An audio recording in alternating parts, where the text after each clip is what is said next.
Okay, అది paddy procurement గురించి. ఎందుకంటే పదే పదే ప్రతిపక్షాలు ఈ ప్యాడీ ప్రొక్యూర్మెంట్ పై బురద జల్లే ప్రయత్నం చేసింది కాబట్టి కొన్ని అంకెలు, డేట్స్, ఫిగర్స్ తో సహా కొన్ని ఫ్యాక్ట్స్ మీ ముందరం జరిగింది.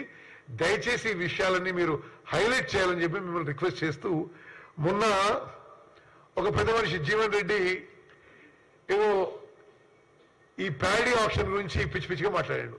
అసలు కానీ విషయంలో అవగాహన ఉందా లేదా అసలు అర్థం కాకుండా మాట్లాడాడు. బీఆర్ఎస్ మాజీ ఎమ్మెల్యే జీవన్ రెడ్డి ఏదేదో మాట్లాడాడు. ప్యాడీ ఆప్షన్ గురించి, ఎంఎస్పీ ధర ఇంత ఉంది, ప్రభుత్వం ఇంత నష్టం చేస్తుంది అనే విధంగా ఏదేదో మాట్లాడాడు.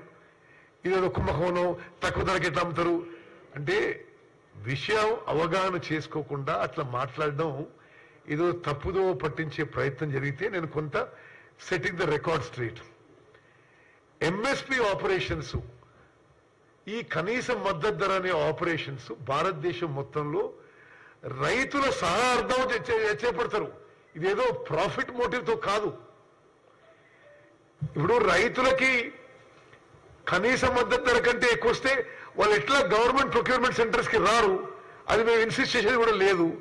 సో ఈ కనీస మద్దతు ధర గతంలో కాంగ్రెస్ ప్రభుత్వాలు ఈ ఎంఎస్పీ ఆపరేషన్స్ మొదలుపెట్టినాయి.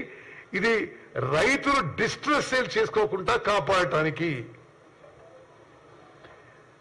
ఉదాహరణకి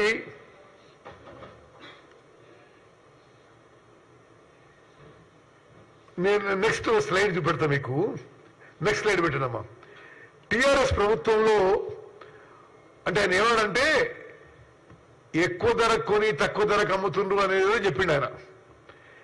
2014-15 నుంచి 2019-20 వరకు అంటే దిస్ ఓన్లీ ఎగ్జాంపుల్స్. మాకు కొన్ని ఎగ్జాంపుల్స్ తీసి ఏం చెప్తున్నాం అంటే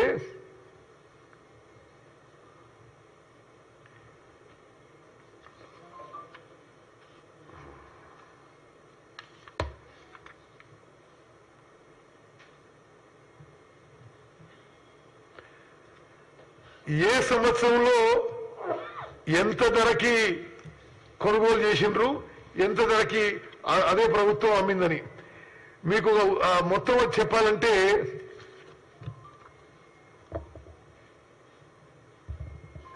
ఆ రోజున్న ప్రభుత్వం 6,294 కోట్లకి మొత్తం అంటే ఇక అక్విజిషన్ కాస్ట్ అంతా కలిపితే ఇటువంటి ఆపరేషన్స్ కి 7,661 కోట్లు ఖర్చు పెట్టి అది అమ్మింది ఎంత వాల్యూకి? 2,500 కోట్ల నష్టానికి. అంటే ఉదాహరణ ఏమిస్తున్నంటే వ్యవసాయ ఉత్పత్తుల్లో మార్కెట్ ఇంటర్వెన్షన్ రైతులను ఆదుకోవడం జరుగుతుంది, లాభ నష్టాలతో సంబంధం లేదనే విషయాలకి ఈ స్లైడ్ లో ఏ సంవత్సరం ఏ పంట ఎంత కొన్నారు, ఆ తర్వాత ఎంత అమ్ముకుంది ప్రభుత్వం అనేది ఈ స్లైడ్ లో వివరంగా ఇవ్వడం జరిగింది. మీకు ఒక ఉదాహరణ నేను ఇంకా డీటెయిల్ గా చెప్తే ఇలా మీరు సీరియల్ నెంబర్ 21 చూడాలి.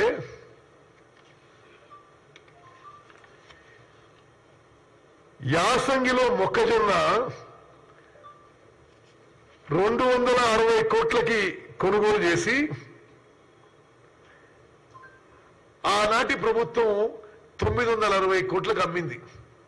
అంటే వ్యవసాయ ఉత్పత్తుల కొనుగోలులో ఏ ప్రభుత్వం అయినా సహజంగా కొంత లాభం ఉండొచ్చు, నష్టం ఉండదు. లాభం నష్టాల సంబంధం లేకుండా జరుగుతున్న విషయం గత ప్రభుత్వం ఏ సంవత్సరం ఏ పంట కొని ఎంత కమ్మిందని చెప్పి ఈ స్లైడ్ లో మేము చెప్పడం జరిగింది. అంటే సగం కంటే తక్కువ ధరకి అమ్మడం జరిగింది. ఆ పాయింట్ మీకు హైలైట్ చేస్తూ నెక్స్ట్ స్లైడ్. గత ప్రభుత్వం